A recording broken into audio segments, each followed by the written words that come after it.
2023-24 या शैक्षणिक वर्षामध्ये शिक्षकांच्या क्षमता वृद्धीसाठी निवडक विषयांवर आधारित प्रशिक्षणाचे आयोजन गेल्या वर्षी राज्य शैक्षणिक संशोधन प्रशिक्षण परिषद महाराष्ट्र पुणे याने आयोजन केलेले होते आणि या वर्षी सुद्धा उर्वरित विषयांचे शिक्षक क्षमता वृद्धी प्रशिक्षण 2.0 चे आयोजन या वर्षी करण्यात येत आहे।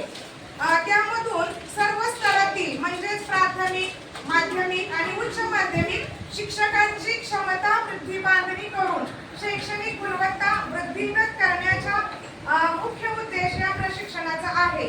आणि तसेच शैक्षणिक गुणवत्ता वाढीसाठी फक्त शिक्षकांचेच नव्हे तर पर्यवेक्षीय सुद्धा मार्गदर्शन किंवा पर्यवेक्षीय यंत्रणेचे सुद्धा सक्षमीकरण करण्याचे ध्येय या शैक्षणिक धोरणाने आखलेले आहे। आता या धोरणामध्ये शिक्षक सक्षमीकरणावर विशेष भर देण्यात आलेला आहे। म्हणजे शिक्षक जर सक्षम असला तरच तो उद्याचा भविष्यातील विद्यार्थी हा भावी सक्षम नागरिक बनवू शकेल आणि यासाठी प्रत्येक मूल हे शिकले पाहिजे आणि त्याचा सर्वांगीण विकास झाला पाहिजे असे जेव्हा आपण ध्येय ठरवतो तेव्हा त्यासाठी प्रत्येक शिक्षकाने अध्यापनासाठी नवनवीन अध्यापन कौशल्य किंवा नवनवीन अध्यापनाच्या पद्धती, नवनवीन धोरणे, नवीन विषय ज्ञान याचा अद्ययावत ठेवणे हे खूप आवश्यक आहे। आणि म्हणून या धोरणातील तरतुदीनुसार प्रत्येक शिक्षकाचे शैक्षणिक वर्षामध्ये किमान 50 तासांचे प्रशिक्षण होणे गरजेचे आहे आणि म्हणून हे प्रशिक्षण दरवर्षीच आता 50 तासांचे आयोजन होणार आहे प्रत्येकाला। जागतिक स्तरावर विविध क्षेत्रामध्ये झपाट्याने जो बदल होत आहे आणि यासाठी ज्या नवनवीन आव्हाने आहेत त्या आव्हानांना तोंड देण्यासाठी विद्यार्थी व त्याबरोबर शिक्षक हा सक्षम असणे फार गरजेचे आहे आणि ज्ञान व कौशल्य शिक्षकांना आत्मसात व्हावी आणि विद्यार्थ्यांना 21व्या शतकातील आव्हानांना सामोरे जाण्यासाठी तयार केले जावे यासाठी इयत्ता 1ली ते इयत्ता 12वीच्या शिक्षकांना शिक्षक क्षमता वृद्धी प्रशिक्षण 2.0 देण्याचे नियोजन करण्यात आलेले आहे।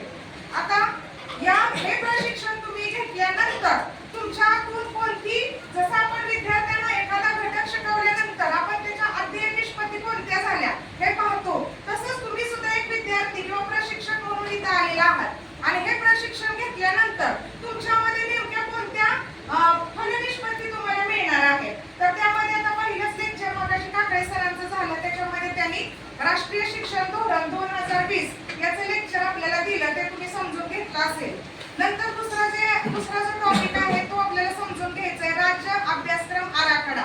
तिसरा आहे दुसरा जो आहे राज्य अभ्यासक्रम आराखडा त्याच्यामध्ये शालेय शिक्षण हे आपण समजून घेणार आहोत।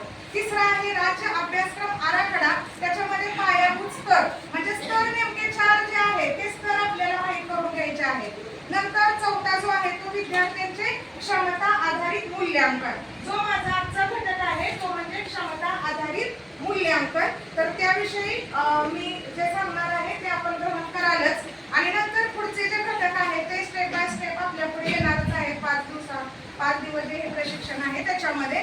तर आज मी जो टॉपिक सुरू करते त्याचं नाव आहे क्षमता आधारित मूल्यांकन। तर याच्यामध्ये पहिल्यांदा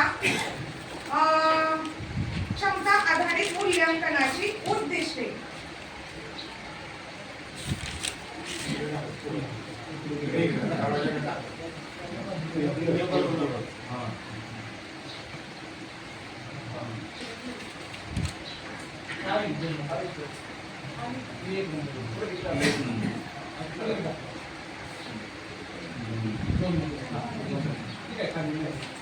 तर या क्षमता आधारित मूल्यांकन याच्याशी निगडीत ही सत्र आहेत ही सगळे आपल्याला पाहिजे आहे। क्षमता आधारित अध्ययन अध्यापन ते 7 नंबरचं सत्र आहे ते पण घेतील। नंतर क्षमता आधारित मूल्यांकन संकल्पना हे मी आता घेतले ते क्षमता आधारित मूल्यांकन कार्यनीती, क्षमता आधारित प्रश्न प्रकार, क्षमता आधारित प्रश्न निर्मिती कौशल्य आणि विचार प्रवर्तक प्रश्न आणि एक गटकार्य आहे ते गटकार्य आपण नंतर शेवटी घेणार आहोत। आता हे घटक आपण शिकणार आहोत। पुढं जरा मला सुद्धा आता हे शिकणं फार गरजेचं आहे। आता सत्राची क्षमता आधारित मूल्यांकन